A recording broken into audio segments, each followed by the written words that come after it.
$10 to rent one for a day, renting it for $100 for an hour, and you can do that 10 times a day. A viral growth hack that I've never heard of anybody taking advantage of. If you do that to 100 people and one of them signs up as a customer, you're adding $250,000 worth of value to our company. I'm going to do it. Why would I not do it? Have you heard of these? Yeah. Tens of thousands of women come out to these. They say good is the enemy to great. So I'm okay having good companies if my life is great because of it. You ready? I'm fairly certain I know exactly who Satoshi Nakamoto is. I've talked to a few founders this week. This is something that I always find funny. I know you've heard me joke about it. Lots of times when you're starting a business, you're like, oh yeah, I'll buy a business. I'll just hire an operator, right? Like, I'll just get someone to operate the business. Or they haven't ever gotten into the business yet. And they're like, I don't want to be working in the business. I want to be working on the business. I got to get out of the weeds, right? We've heard all of these where people We've said these. We've said these things. Yeah. So I think this is a framework that entrepreneurs should think about and really, really take to heart. There's a period of time where you are the business. You're the business. Shh. And then there comes a point where you become the bottleneck and the business becomes the business. And this is how I'm kind of thinking about it. You go from having a job. We talked to Tyler. He's got a job right now. He's got no systems, no processes. It's on Google Sheets. There's nothing that can be replicated. Pretty soon he'll have a high-paying job, which will be great. And then eventually he will have a business. And the way that I define a business is this is an entity that can operate on its own, generating cash flows without you for at least 3 months. And the reason I said 3 months on there is because I really don't think any business should be operated without its leader, quote unquote, right? But there's a period, like it has enough systems and expectations in place and SOPs that it can continue to run and operate without you. But it takes time to get to that point. And if you as the founder are thinking about, I got to get out of the weeds first, you're discounting the most valuable thing about your business, which is you. Because in the beginning of your business, your differentiator, your product is you. You might be smarter than somebody in a certain way. You might have a specific skill. You might have an innate genius, whatever it is. You're the differentiator. And if you try to remove that too quickly, you're removing your differentiation and your competitive advantage. So I like to think of it in 4 phases. Phase 1, where you're doing all of the work. You're the business. You're the agency. Phase 2, where you start outsourcing things that are non-differentiated, payroll, accounts payable, admin work, okay? And then there's phase 3, where you start outsourcing things that are differentiated, but that are not your zone of genius. So maybe your sales process is different, or maybe your marketing tactics are different. But that's not, Chris Koerner's highest and best use is not on the operations, right? He may be doing something that's differentiated on the operations, but that's not his highest and best use. So you offload those things first. And then the last phase is you offloading your zone of genius. And I think what a lot of founders do instead is they focus on, I just got to get myself out of the business right now. And they think they have to offload everything at first. Mm-hmm. And as a result, the business suffers because of it. They don't take this measured approach of like, okay, first, things that don't need me. Second, things that do need me but aren't differentiated. Third, the things that do need me and are differentiated, I'll do last. I just think that's a great framework to think about if you're starting up a business is, hey, what phase am I in? Where can I afford to be operating? Just so you have a roadmap for what's next and what's coming. What do you think? I agree. And not only does it suffer because of the fact that they're outsourcing things too quickly, but they don't even know that it's suffering because they don't know what it would look like had they not done that, right? There's no A/B test for that. Let's say they're growing 30% a month. They step out and they're growing 20% a month. And it's like, oh, okay. Yeah, I'm okay with that. But what they don't know is like they could be growing 40% a month because it was a seasonal business and they were rounding the corner to March and April, right? Yeah. And so 20% a month is actually half of what they would have done if you wouldn't have stepped out too soon. So that's the hard part is a lot of times you don't know what you don't know and you can't truly A/B test life outcomes. Yeah, and they like fall in love with this idea of, I'm going to remove myself from the business. It's going to be passive income. It's going to like, okay, maybe when you're a $10 million company, but you're trying to do that at like $200,000 a year in revenue, you haven't built the thing yet. It's not big enough to have the things that you need in order for it to be quote unquote passive. You need systems, you need processes, you need SOPs, you need people. You can't have one without the other, but they try to remove themselves way too quickly. We've done this. I mean, how many times have you and I freaking done this? Hopefully we've finally learned our lesson, but probably not. Yeah, we'll probably do it again. I think this is true at any scale size business. I had this conversation just yesterday with someone about Elon Musk. Who's winning the self-driving car wars right now? I'll tell you, it's not Tesla. It's Waymo. Tesla should be winning. Tesla had such a head start. They had millions of cars on the road, billions of miles worth of data. Two reasons why they're not winning, in my opinion. One, Elon said, we don't need LiDAR. We don't need it. It's irrelevant. Cameras and sensors are fine. Well, you're biased because you can't sell Teslas profitably with LiDAR on the car. Whereas Waymo is like, we need LiDAR. This is going to be a $300,000 car, but that's okay because we're just learning right now. And now Waymo's winning. Like they're winning in the accuracy department, right? Right. My question to you, Nick, is if Tesla is the only business that Elon's running, there's no Neuralink, there's no Boring Company, there's no Solar City, anything, you name it. Are they still losing? I don't think so. I think Elon is the world's greatest entrepreneur, hands down, no holds barred. But the fact that all of his companies have CEOs, that he's the owner, but he's not really in the weeds because he doesn't have enough time to be in the weeds, that the CEOs, like, they don't really feel accountable. Like, only the owner cares about the business. I don't care how many shares the CEO owns or the executive team owns. They will not care about that business ever as much as the owner ever will. And if the owner owns 6 businesses, even if he has competent CEOs, I'm just saying it will be underperforming compared to what it could be doing if it was their only thing. I'm going to say it a different way. I think that when big companies like that lose their core, their zone of genius, that's when you start to see the decline. And I'm likening it to these small businesses, right? Like, okay, Chris Koerner's zone of genius is growth marketing, 0 to 1. All right. And if you started a business and that was core to that business, and then all of a sudden you removed yourself from that business, it's not going to do as well in that area as you would have, because you can systemize, you can still systematize everything, but at some point it's not as good as you. Apple is a very good corollary for this. It loses Steve Jobs and what happens? It's still highly profitable. It's still growing, but they're not coming out with cool new products. They're not cutting edge anymore. And Tesla is probably an example of that, right? Like Elon moves on to found other things. The LiDAR versus camera sensors debate, yeah, they're losing on that. It's because the guy who's the driving zone of genius in that company has now replaced himself. So it is a trade-off, I think. At that scale, Elon can do that, and maybe he takes a 20% hit in market value. But if you're like $100,000 business and you're an entrepreneur, you can't afford to do that yet. Like you don't have, I guess, flexibility to lose that much market value because your business crashes. But yeah, it's the same concept, right? Like you're removing the thing that made it what it is. It's not going to do as well. Yeah. And you just have to be aware of it. Like, I'm not even saying Elon's doing anything wrong. Like, he's deading out way ahead. His net worth is way more that he has all these things, right? And just like owning a HoldCo or a parent company, right? It's like, just know what you're going into. And you know what? That's not optimal. That's not optimized. That's not optimized. But that's okay because I want to own 6 different things and I'm cool with that. Yeah, but totally. Like you said, if it's a $200,000 business and this is supposed to support your income and you just quit your job, just know that. Yeah, because you're just not there yet. You're not Elon. You're not Tim Cook. You're not Mark Zuckerberg. You're running a B2B agency that does digital marketing. All right. Like get to $1 million in revenue first, and then we can start talking about whether or not you have a leadership team and what your ethos is. You can't borrow problems that aren't your problems yet. You've got to deal with the problems set in front of you. Otherwise, you're never going to get to $1, $5, $10, $20 million. Yeah. They say good is the enemy to great. And my question is like, what good or great are you measuring? Are you measuring the financial performance of a company or your quality of life?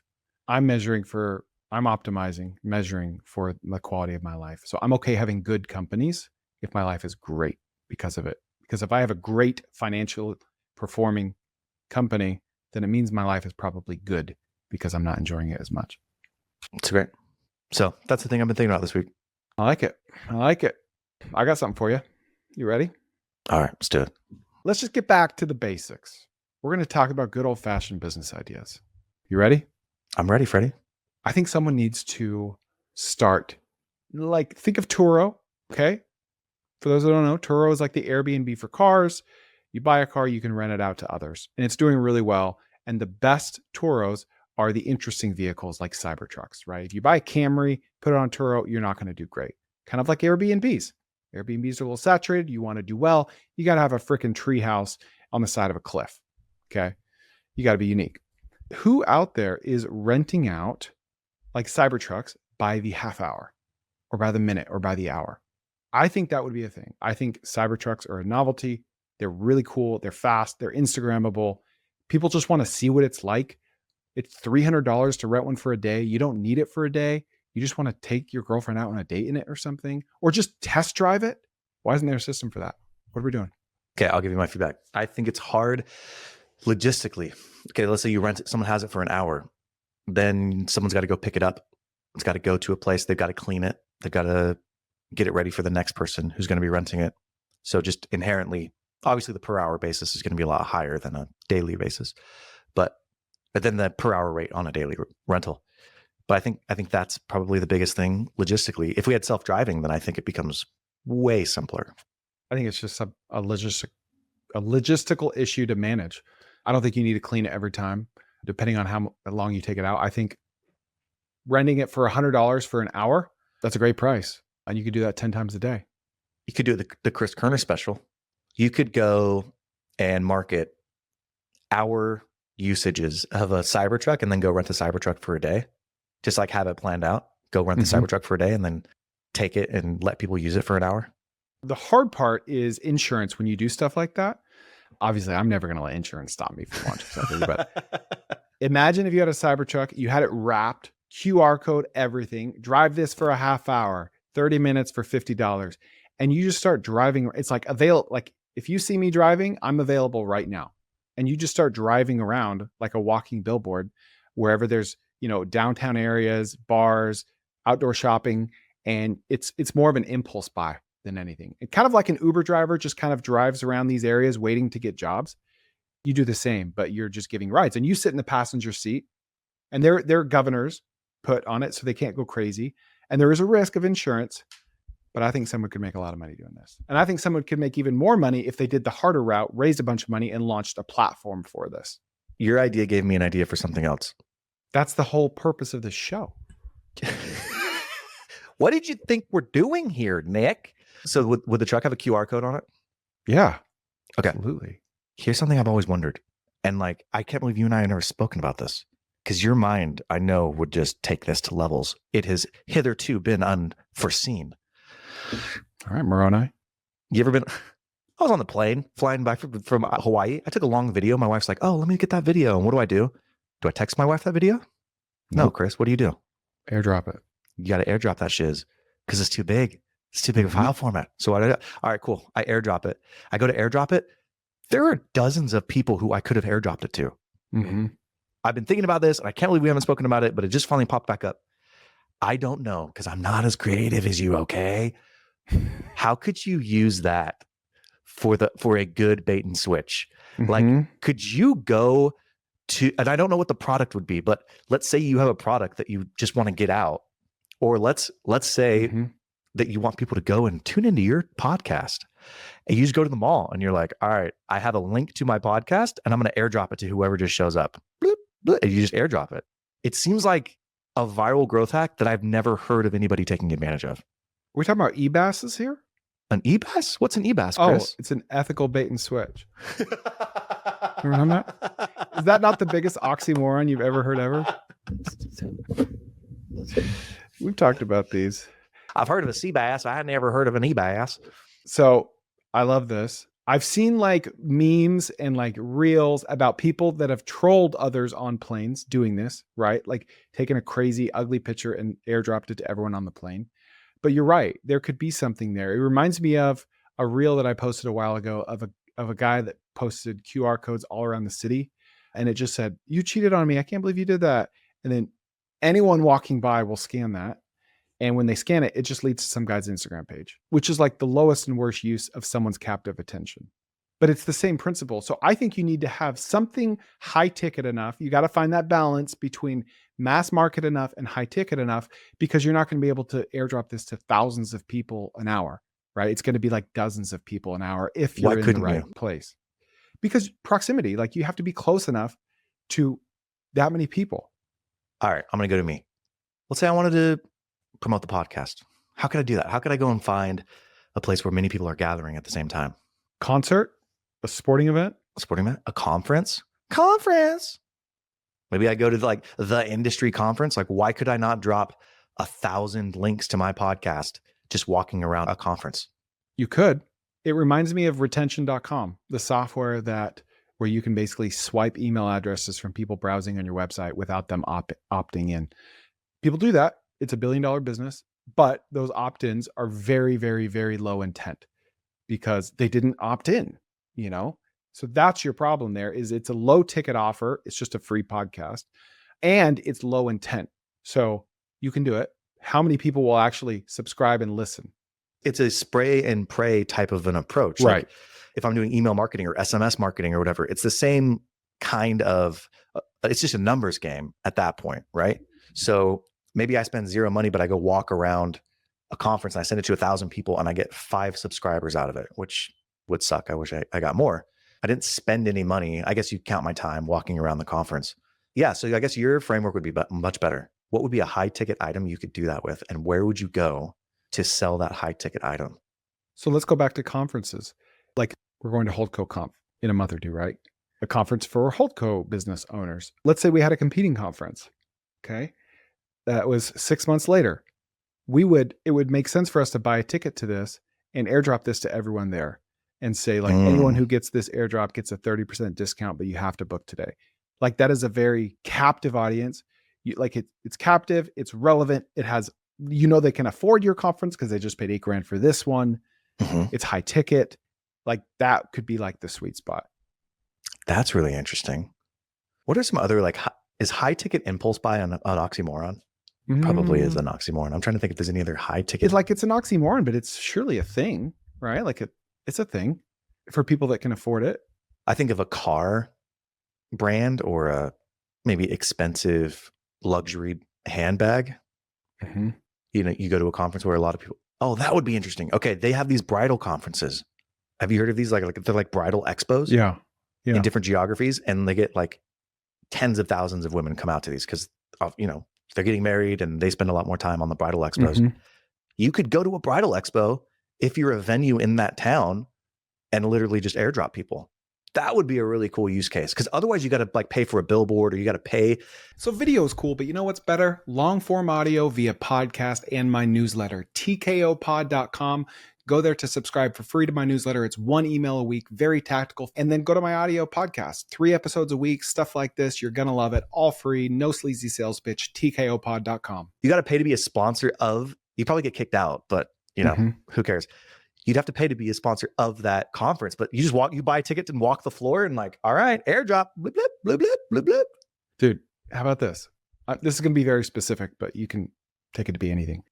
You buy a ticket to a Green Bay Packers game. Cheapest ticket you can buy. Okay. Nosebleeds.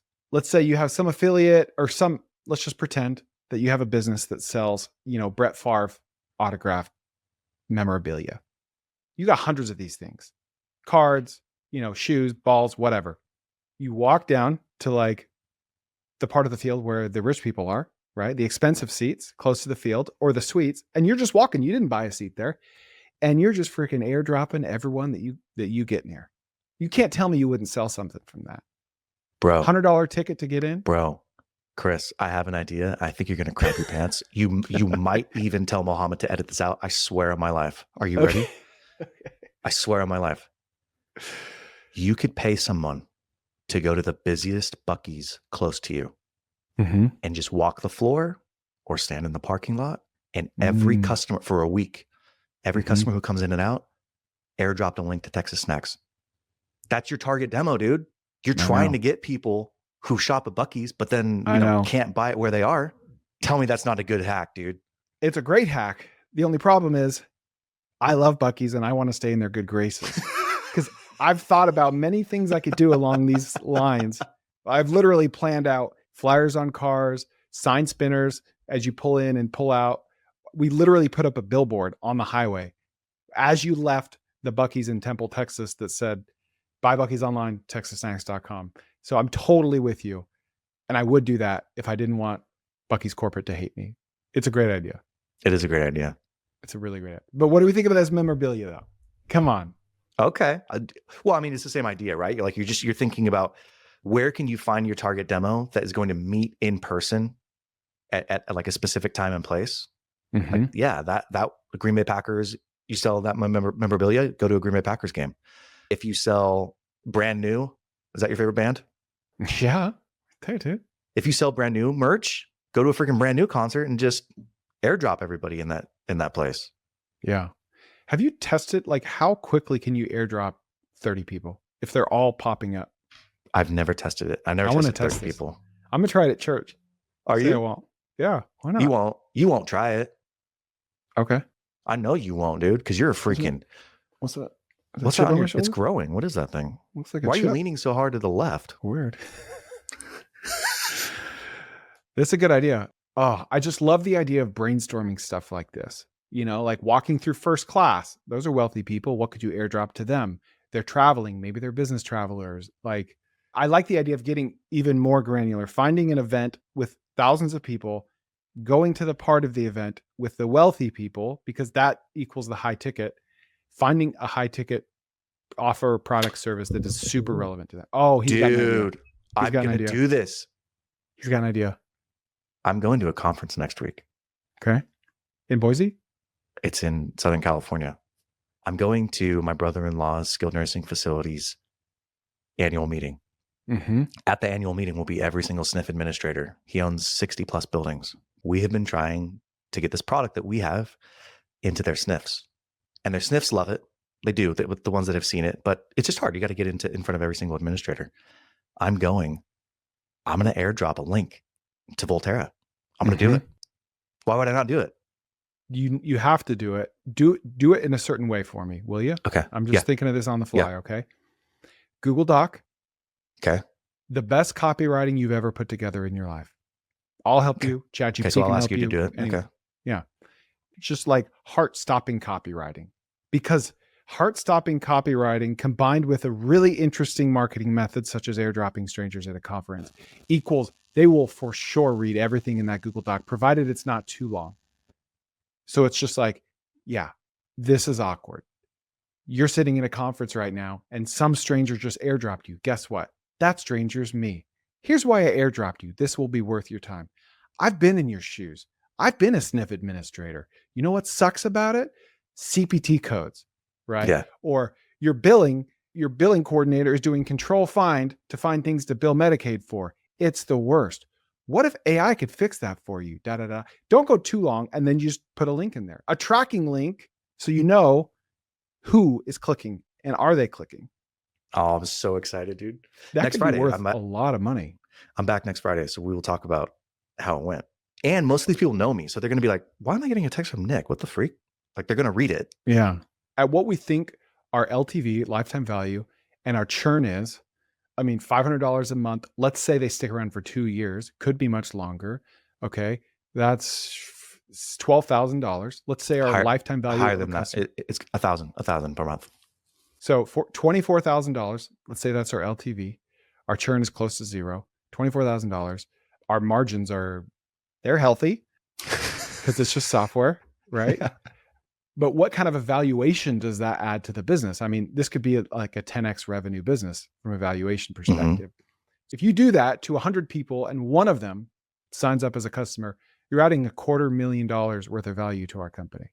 I'm excited to try this, dude. Hold on. Say that dog will hunt. Will that dog hunt? Hey, dog, are you going to hunt? Look at Chris over there. So we're done? Yeah. That'll do it. Yeah. Hey, Daddy, will that dog hunt? Is that dog going to hunt, Daddy?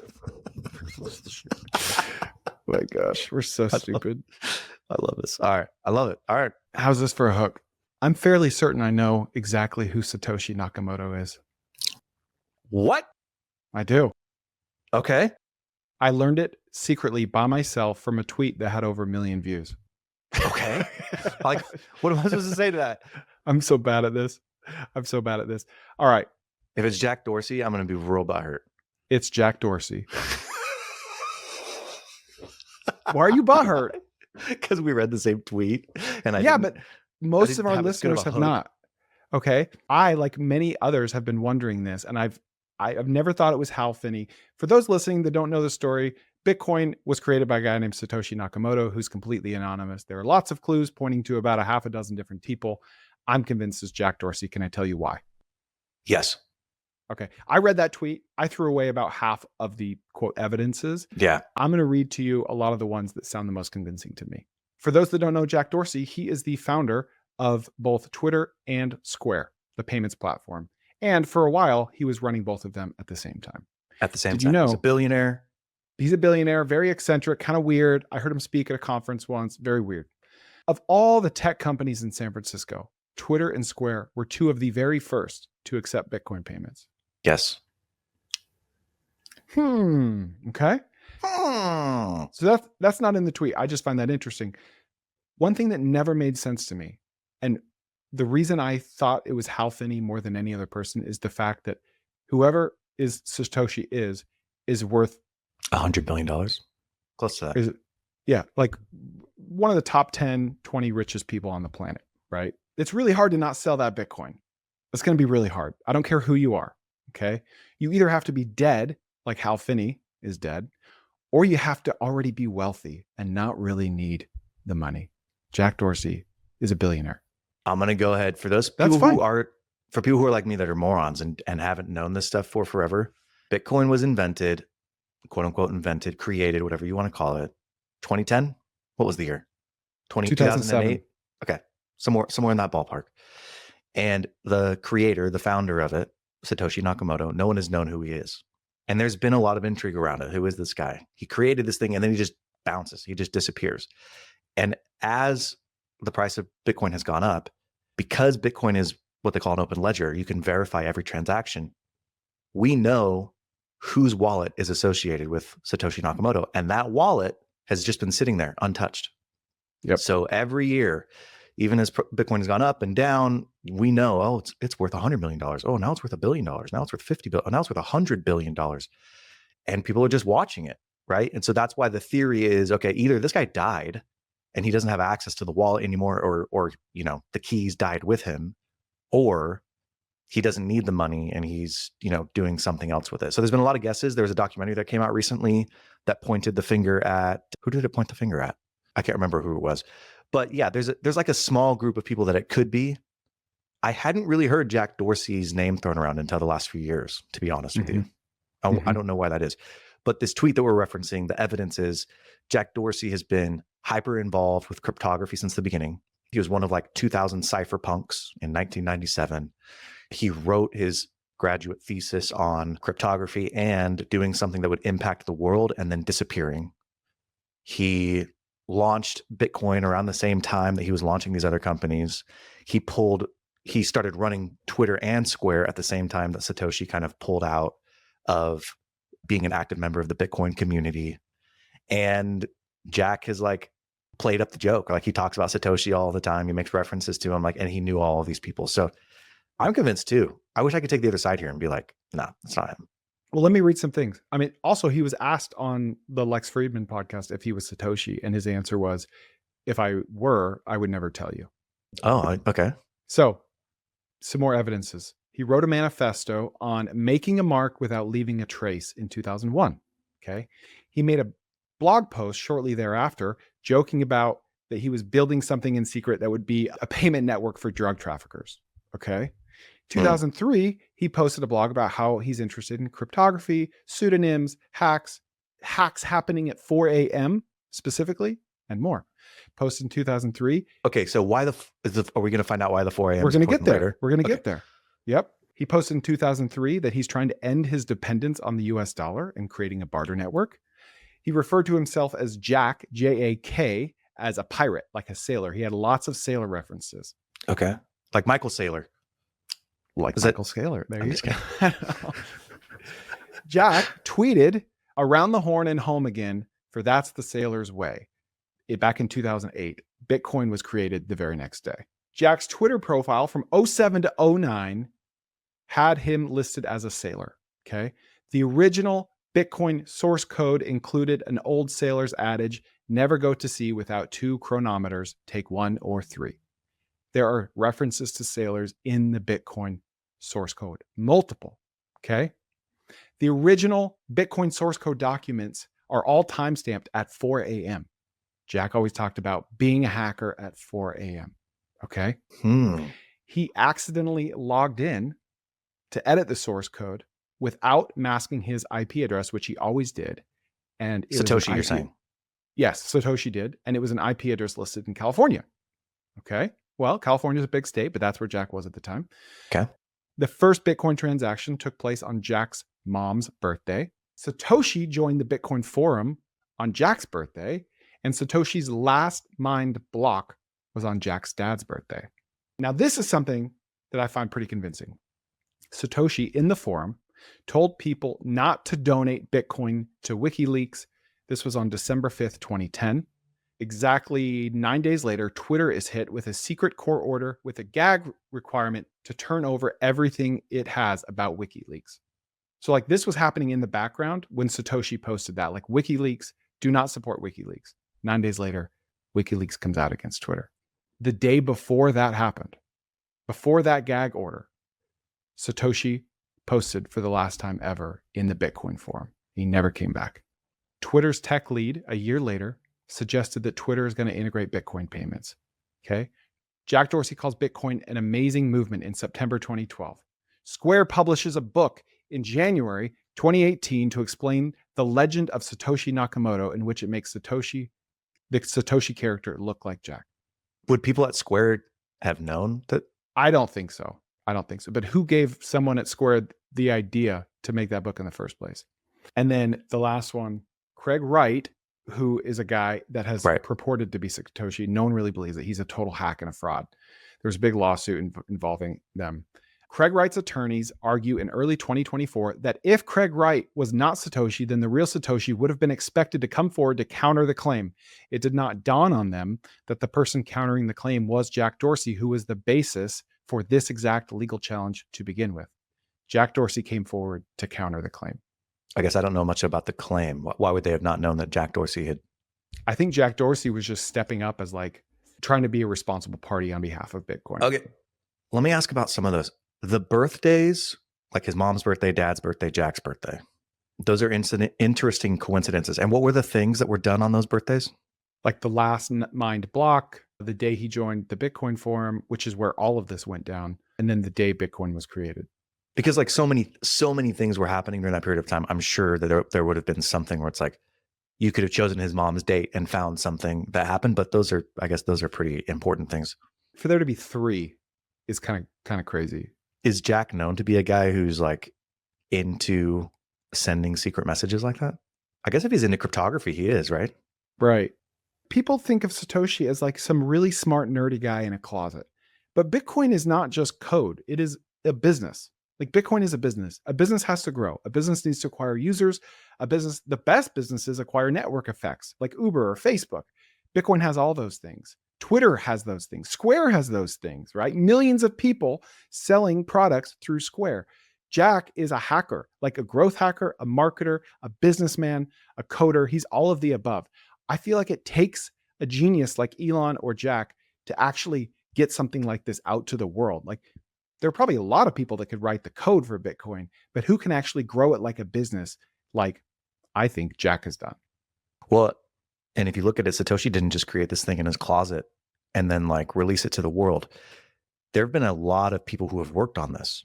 I can't remember his name. This guy came out and was like, hey, you have this backdoor into that could allow anybody to access any Bitcoin wallet at any time.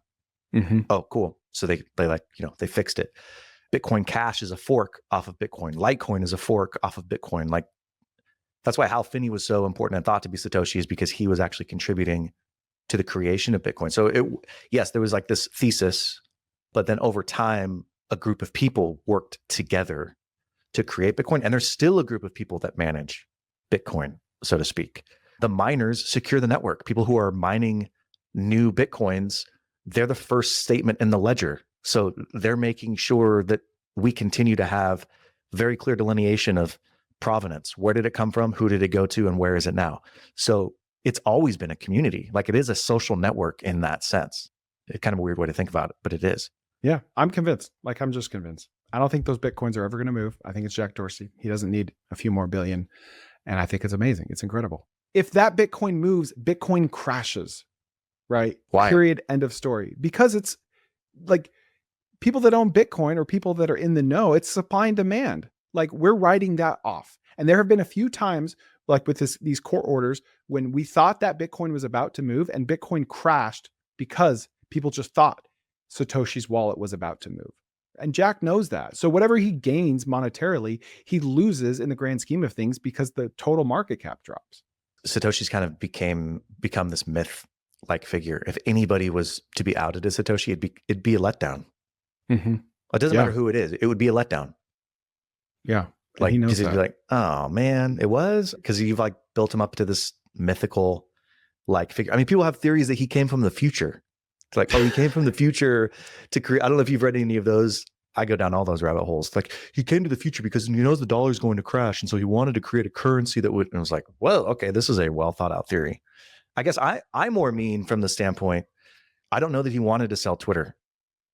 He could have had the money to buy Twitter if he had gone. And there are now sophisticated financial instruments that will allow you to borrow against Bitcoin as an asset, right? So he could have done that. I guess there would have been a risk that it would have leaked. He would have had to have moved it though. You can't keep it in your own wallet if you borrow against it because you have to collateralize it. You've got to like put it with an escrow service and then you borrow against it. Oh, okay. So you can't collateralize it unless it's in a third party. Mm-hmm. One of the arguments against it was he was too busy. He was too busy founding, Twitter and Square to do it. And it's just like, that's like saying Elon couldn't have founded, the Boring Company, Neuralink, like you name it. Like, it's Parkinson's law. These guys, like, they need to be founding 5 things at once. That's how they operate. Well, I think that's part of it, but also they're complementary, all of them, and they're accelerants. And like the underlying philosophy of Twitter was like they would never go in and delete tweets. It would be there. It's a public record. It's the open ledger, kind of, so to speak, right? And it's the network is supporting it. Same with the payments platform that he's doing with Square or Block now. The idea was to disrupt our current payment system, which is still primarily ACH, which is just nuts to me. Mm-hmm. All right. Anyway, I thought that was cool. All right, what'd you think? Please share it with a friend, and we'll see you next time on the Koerner Office.